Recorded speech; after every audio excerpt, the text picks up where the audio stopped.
Hoy estamos en Daf Yutet, empezamos el shiur en Daf Yutet Amud Aleph arriba, donde empieza que le llamará Besura Matne Lehash Mata Behai Lishna. En el shiur pasado estuvimos viendo una discusión entre Abaye y Rava sobre un caso específico que ahora mencionaremos, y la Gemara aquí nos cuenta de inmediato que esa fue la versión que habían enseñado en la ciudad de Sura, pero en la ciudad de Pumbedita se dijo esta discusión entre Abaye y Rava de una manera diferente. ¿Y qué fue lo que aprendimos hasta ahora? ¿Cuál fue la versión de la discusión de Abaye y Rava que aprendimos hasta ahora? Aprendimos lo siguiente. Estuvimos hablando de un patio rodeado por casas en los tres lados. El cuarto lado está completamente abierto. En las paredes de estas casas encontramos unos techos adosados, unos porches, como lo llamamos hasta ahora en la Mishnah.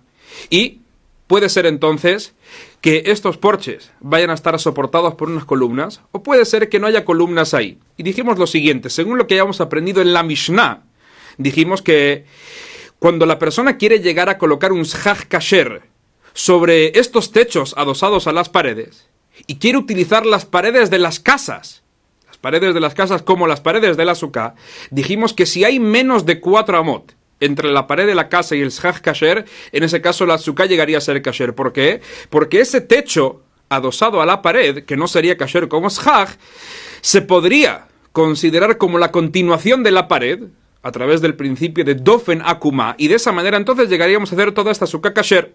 Eso fue lo que habíamos aprendido en la Mishnah. Ahora, en el shiur pasado vimos que si estos techos llegan a tener 4 amot o más, aquí ya no se podría aplicar el principio de dofen akuma, la pared torcida, para utilizar las paredes de las casas como las paredes de la sukkah. Entonces, ¿qué se podría llegar a hacer? Nos dijo el Amarasi, si estamos hablando de unos porches que tienen unas columnas como soporte, y entre columna y columna hay menos de 3 tefajim, en ese caso, aplicamos el principio del lavud, que dice que este espacio se ve como si estuviera completamente cerrado, y de esa manera entonces, ya que las columnas se encuentran en los extremos de estos techos, y están a menos de 3 tefajim una de la otra, se llegan a formar aquí entonces paredes, a lo largo de estos 3 lados del patio, cubriendo así justamente, cercando justamente la sukkah que llegamos a crear. Y todos admiten que en un caso seguro que la sukkah llegaría a ser kasher, aplicando justamente el principio del lavud. Ahora, ¿qué va a pasar si estos porches no llegan a tener columnas de soporte? Aquí estuvieron discutiendo Abaye y Rava. Según la opinión de Rava, esta sukkah no llegaría a ser kasher, ¿por qué no? Es verdad que hay una ley que dice que cuando yo tengo, por ejemplo, un techo con 4 columnas, con 4 postes, yo puedo extender paredes imaginarias, piti krayoret besotem, pero solamente llegaría a funcionar, dice Rava, cuando yo quiero extender paredes para este mismo lugar, para el lugar que está techado justamente por este techo. Por ejemplo, en el caso de este techo con las 4 columnas, yo quiero extender paredes para acercar el interior, que está justamente cubierto por el techo. Ahí seguro que estas paredes imaginarias llegan a hacer la función de pared y serían completamente válidas. Pero aquí, dice Rava, yo quiero extender una pared imaginaria desde el techo de este porche, pero no para que vaya a hacer de pared para su interior, como debería ser, sino para que haga la función de pared para su exterior, porque de esta manera entonces serviría de pared para la sukkah. Eso, dice Rava, no se puede hacer. Esa pared que yo voy a extender del techo hacia el suelo solamente podría servir de pared para ese lugar en el que en un principio se había cubierto con ese techo. Pero yo no podría utilizar esta pared para el exterior. Esa fue la opinión de Rava. Abaye dice no. Dice Abaye, hay una ley que dice piti krayoret besotem, yo puedo extender aquí la pared hasta el suelo, esta pared imaginaria desde el extremo del techo, y esta puede llegar a hacer la función de pared no solamente para el interior, para el que fue hecho en un principio, sino también para su exterior. Por lo tanto, esta sukkah llegaría a ser kasher. Esa fue la discusión que encontramos entre ellos en el shiur pasado, y nos cuenta aquí Lemara que esa fue la versión que enseñaron en la ciudad de Sura. Ahora, dice Lemara, bepumbedita matnei, pero en Pumbedita, en la ciudad de Pumbedita, ¿cómo enseñaron la discusión que hubo entre ellos? Ahí la versión es completamente diferente.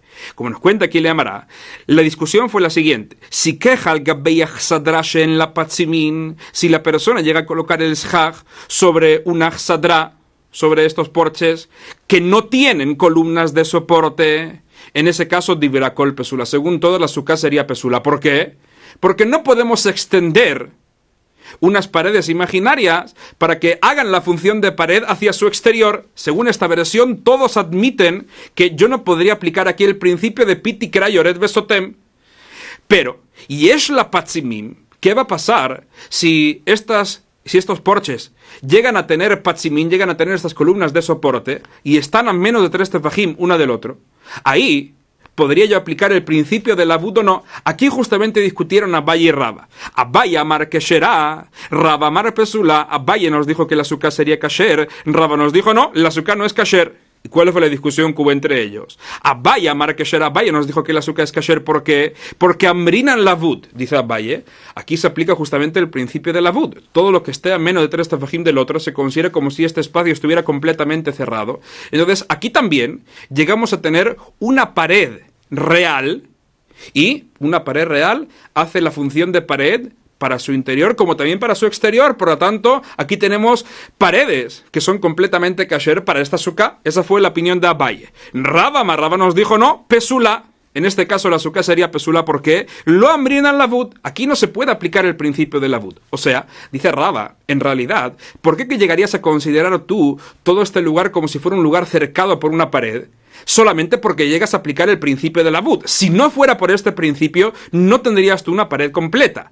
Y dice Raba, la halajá de Moshe Sinai me enseña que este principio de lavud solamente se puede aplicar para completar esta pared para la que fue hecha en un principio. O sea, para cercar el interior, pero no para que vaya a cercar el exterior. Por lo tanto, yo no puedo aplicar ahora el principio de lavud y considerar esto como una pared completa para que sirvan al exterior y para que esta pueda ser una suká kesherá. Eso es lo que viene opinando aquí Raba. Entonces, según lo que encontramos, la diferencia entre la primera y la segunda versión es la siguiente. Según la primera versión, el principio de lavud se puede aplicar y se puede considerar esta una pared incluso para el exterior también. Pero cuando llegamos al principio de Piti Kra Yored Besotem, extender la pared imaginaria, ahí discutieron Abaye y Raba. Abaye dijo que se puede seguir aplicando el principio de Piti Kra, aunque sea para el exterior. Raba dice no, solamente para el interior. Esa fue la primera versión. En la segunda la discusión fue completamente opuesta. Cuando estamos hablando de Piti Kra Yored Besotem en la pared imaginaria, todos admiten que yo no puedo aplicar este principio para considerar esta una pared hacia el exterior. Pero cuando estamos hablando del principio de lavud, aquí discutieron Abaye y Raba. Abaye nos dijo que este principio de lavud sí que se puede aplicar, incluso para que ésta haga la función de pared hacia el exterior. Raba dice no, solamente podría hacer la función de pared para ese lugar para el que fue hecho en un principio, que sería normalmente el interior. Por lo tanto, esta suká no llegaría a ser kasher.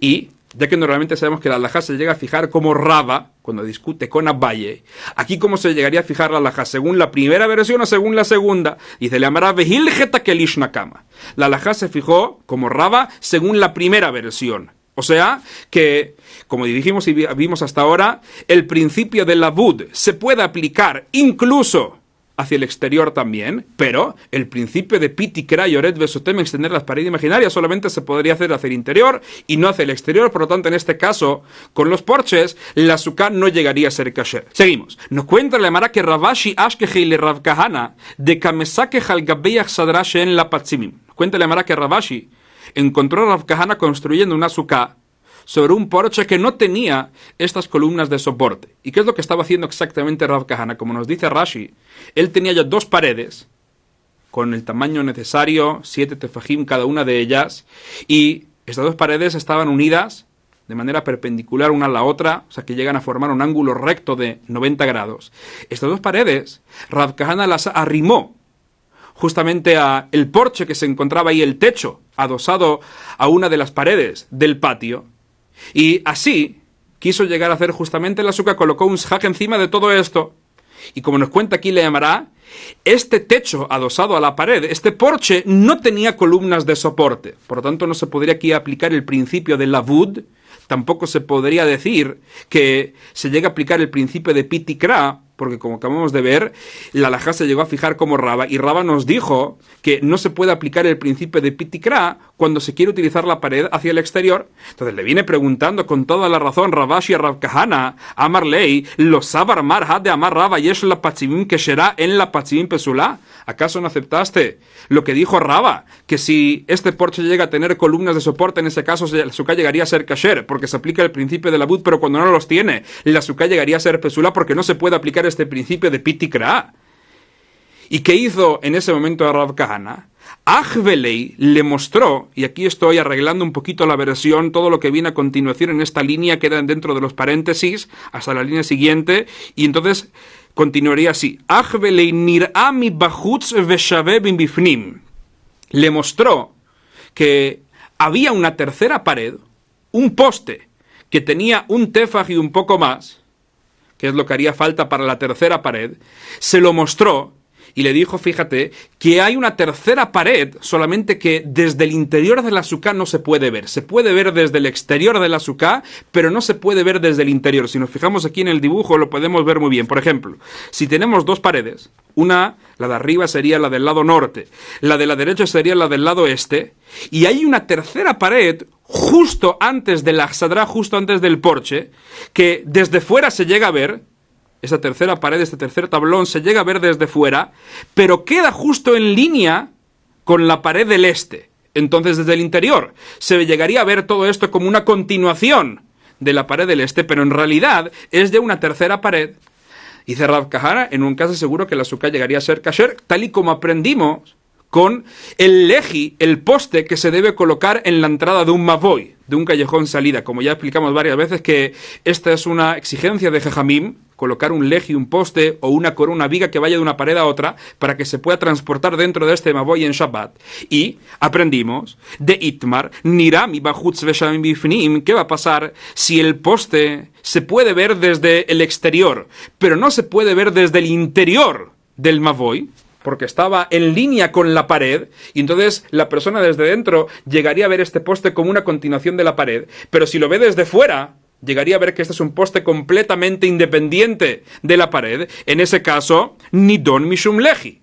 Nos dice ahí la Gemara que este se puede considerar como un leji, como un poste, es kasher completamente, y en este momento se podría transportar. Aquí también lo mismo.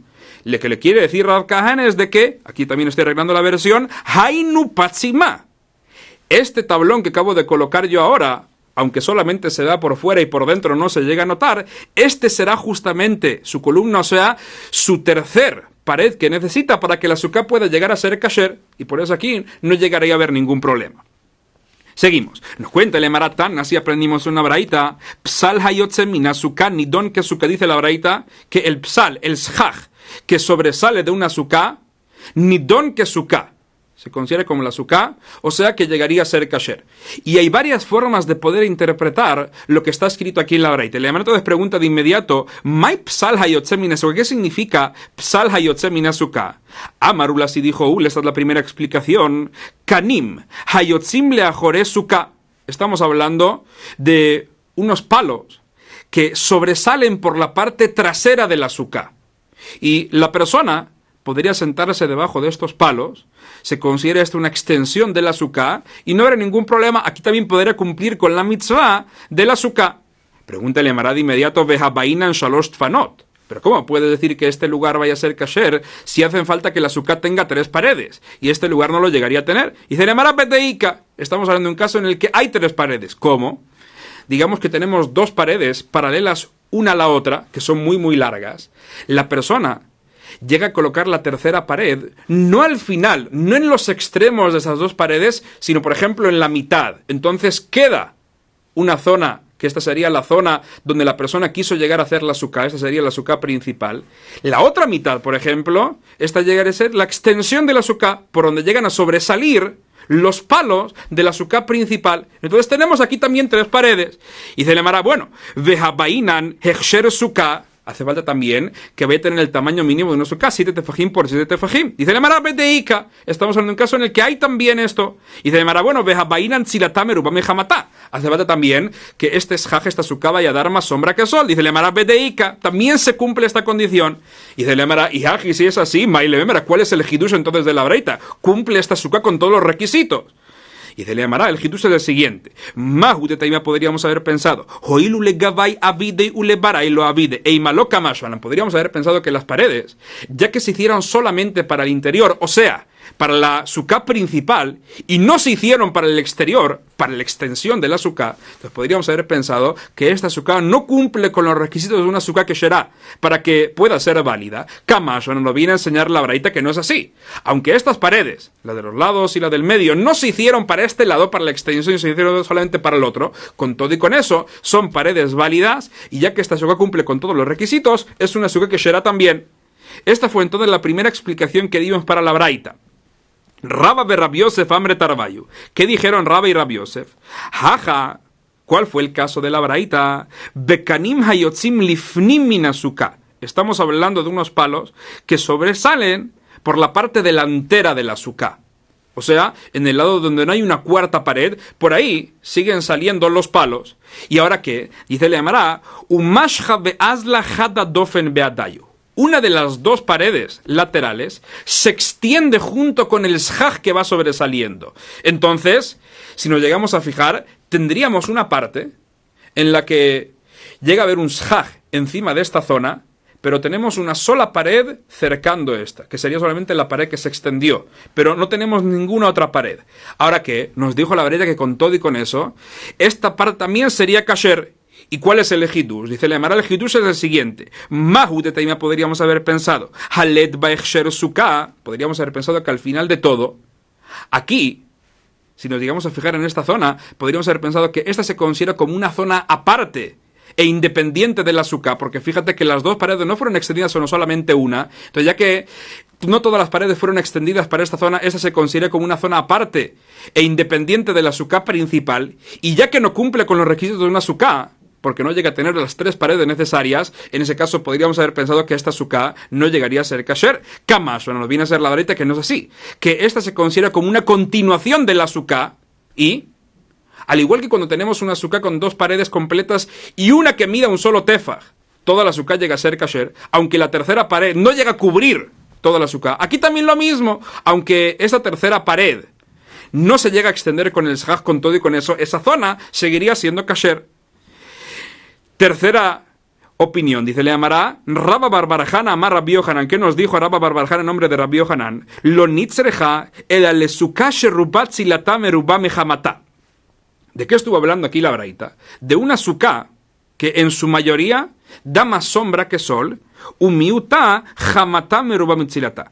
Pero hay una parte en el shaj en el que hay más sol que sombra. ¿Cómo puede ser? En verdad, si nos llegamos a fijar en la totalidad de toda esta suká, llega a dar más sombra que sol. Pero hay un lugar en el shaj donde está muy disperso, y entonces ahí, ya que hay tantos espacios, llega a entrar más sol que sombra. Nos dice la braita que con todo y con eso, esta suká llegaría a ser kasher porque en su totalidad, en el cómputo total, llega a haber más sombra que sol. Ahora, ¿cuál es el hidush de la braita? Dice la Mara, el hidush es el siguiente. Mahu de Taima podríamos haber pensado. Tipasel behaj purta, podríamos haber pensado que por este poquito de shaj que hay aquí, por esta zona, aunque sea solamente la minoría, pero ya que aquí hay más sol que sombra, toda la suká debería ser pesulá, porque haría falta que en cada lado y lado haya más sombra que sol. Kamash, nos viene a ser la braita que no es así. Acabamos de explicar de esta manera entonces la braita, pero si es así, al final de todo estamos hablando, según esta explicación, no de un shaj que sobresale físicamente de algún lugar, sino un shaj que no tenía suficiente cantidad como para dar más sombra que sol. Si es entonces, ¿cómo se entiende el lenguaje de la braita? Psal hayotze min suká, un shaj que sobresale de la suká. ¿De qué manera sobresale? Y se llamará umay yotze, y yotze mehechsher suká. Lo que nos quiso decir la braita es de que este shaj sale de las normas de una suká kesherá. Aunque sea un material kasher, que se puede utilizar como shaj, pero no había suficiente como para que se cumplan las normas de una suká kesherá, que dé más sombra que sol. Esta fue entonces la tercera interpretación. La cuarta, dice la Gemara, Raboshaya, Amar, que nos dijo Raboshaya, Lo nitzreja, el aleshach pasul pajot mishlosha besukah ktana. La Braita estuvo hablando de una franja de shach pasul que tiene menos de 3 tefajim. Y esta se encuentra en una suká pequeña. O sea que tiene el mínimo de 7 tefajim por 7 tefajim. Nos dijo la Braita que en un caso así, ya que son solamente menos de 3 tefajim de shach pasul, no llegaría a invalidarme esta suká. Y si es así, entonces, ¿cómo llegaríamos a explicar la expresión de yotze? Que el shach sobresale, ¿de dónde sale? Si en verdad no está sobresaliendo nada. Umay yotze, yotze mitoratzuka. Aquí la Gemara emplea un lenguaje un poquito más fuerte. Dice que este shach sale de las normas de una suká. ¿Por qué? Porque ni siquiera está hecho de un material kasher. Eso fue lo que nos quiso decir la Braita. Ahora, sobre esto la Gemara viene preguntando de inmediato, si este fue el caso de la Braita, no entiendo entonces cuál es el hidush, qué es lo que nos viene a enseñar, por qué. Dice la Gemara que un shach con un tamaño así no vaya a invalidar la suká, eso es obvio. Porque dice la Gemara, Matkiv la Raboshaya, lo yehe el avir, ve avir pachot mishloshat tefajim besukah ktana mi pasil. Dice la Gemara, sabemos que el aire tiene mucha más fuerza que un shach pasul. El aire con 3 tefajim, como ya aprendimos hasta ahora, con una franja de 3 tefajim puede invalidar la suká. El shach pasul debería tener 4 tefajim. Entonces, el aire tiene mucha más fuerza que el shach pasul. Y si en una suká pequeña, con menos de 3 tefajim de aire, no se llega a invalidar esta suká, seguro que con menos de 3 tefajim de shach pasul tampoco se debería invalidar. Entonces, si es así, ¿qué es lo que nos viene a enseñar aquí la Braita? Y de la Gemara, Amar lei Rabiaba, así le contesta Rabiaba a Rab Hoshaya, Ze mitztaref veyeshenim tachtav, veze mitztaref ven yeshenim tachtav. La Braita nos viene a enseñar lo siguiente. Fíjate en la expresión de la Braita. Nos dijo la Braita, Psal hayotze mina suká, nidon que suká, ese psal, ese shach, que se encuentra en la suká, el shach pasul, según como lo interpretamos ahora la Braita, nidon que suká, se considera como parte de la suká. Y aquí ya encontramos, según lo que nos viene contando la Braita, la diferencia que hay entre el shach pasul y el aire cuando estos se encuentran en una suká pequeña y hay solamente menos de 3 tefajim de estos.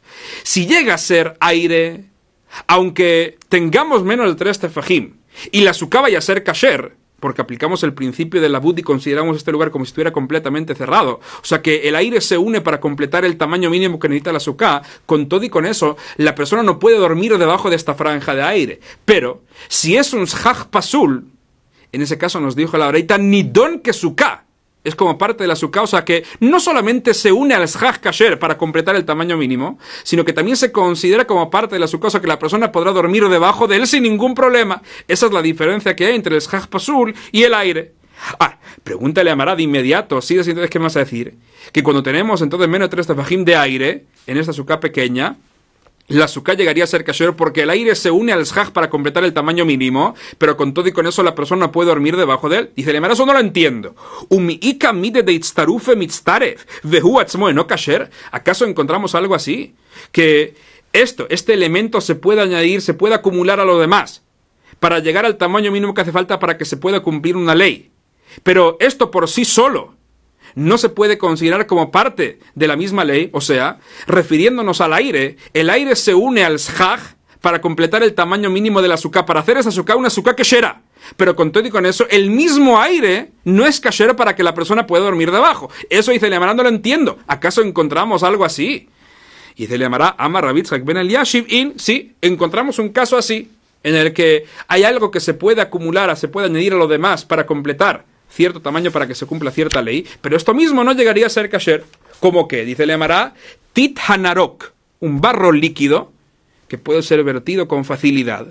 Este barro líquido, ¿qué llegaría a pasar? Dice el Lemará, tit hanarok yochiach, shemitztaref le 40 sea, vehatovel bolo al talot vila. Un mikve debe tener 40 seín de agua. Ahora, ¿qué va a pasar si no tenemos 40 seín completos de agua, sino que tenemos, por ejemplo, 39 seín de agua y una seá que se llega a rellenar con este barro líquido? En ese caso, el mikve es kasher, pero aunque el mikve vaya a ser kasher, aunque este barro se pueda acumular a las aguas para completar el tamaño mínimo del mikve, de todas maneras, si la persona llega a hacer un mikve solamente con barro líquido, no es kasher. Esa tevilá que hizo la persona no es válida. Entonces fíjate que encontramos algo así, que esto por sí solo no llega a ser kasher, el barro líquido, pero sí que se llegaría a unir a otro para completar el tamaño mínimo de un mikve. Lo mismo también podríamos decir con respecto al aire de una sukkah. Seguimos ahora con la próxima Mishnah. Dice la Mishnah, Haose sukato que min tzrif, si una persona llega a hacer su sukkah como una cabaña, ya lo mencionamos anteriormente, estas eran las cabañas que hacían los cazadores, que las llegaban a hacer con las ramas, por ejemplo, de los sauces, y en una cabaña así, no se puede ver dónde terminan las paredes y dónde empieza el techo, porque al final de todo lo que se llegaba a hacer era torcer las ramas, todas se unían en un punto en la parte superior, y si es así, entonces vemos que las ramas se van torciendo, pero no vemos dónde está el techo y dónde están las paredes. Y para que una sukkah vaya a ser kasher, debe tener justamente la forma de un ojel de una tienda, techo y paredes. Entonces, si la persona llega a hacer su sukkah de esta manera, que min tzrif, como una cabaña, o puede ser, según otra explicación, que llega a colocar la persona dos techos, uno contra el otro, formando justamente un triángulo, entonces estos techos llegan a hacer también la función de pared y también la función de techo, no se sabe dónde termina la pared y dónde empieza el techo. O, nos cuenta la Mishnah también, Shesemajala kotel, ¿qué va a pasar si la persona arrimó un shaj a un muro?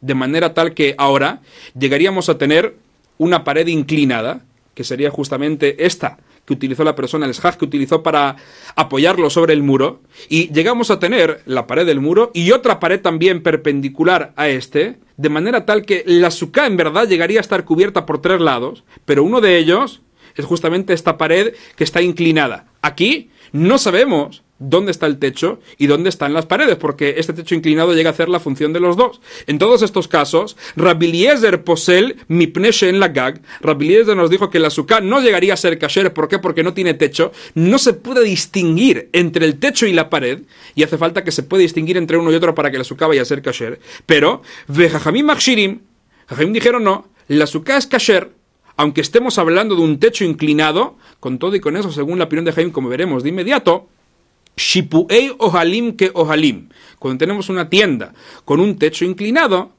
también se considera este como un techo, o sea, se puede decir que parte de ese techo es la pared y otra parte sería justamente el techo, como si fuera un techo horizontal y no habría ningún problema. Por lo tanto, según la opinión de Jajamim, estas sukkot también serían sukkot kesherot. Seguimos. Nos cuenta la Gemara Tana, así aprendimos en la Braita, Moder Rabbi Eliezer, admite Rabbi Eliezer, que hay casos en los que este tipo de sukkot llegarían a ser kasher. ¿Cómo?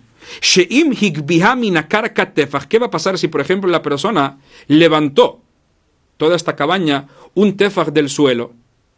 Si llega a levantar toda la cabaña un tefach del suelo, en ese caso, este tefach desde el suelo lo llegaríamos a ver como un lugar completamente cerrado por el principio del lavud. Este se podría considerar la pared y después el techo que se va torciendo, que se va inclinando, que sería la cabaña, esto lo consideraremos el techo.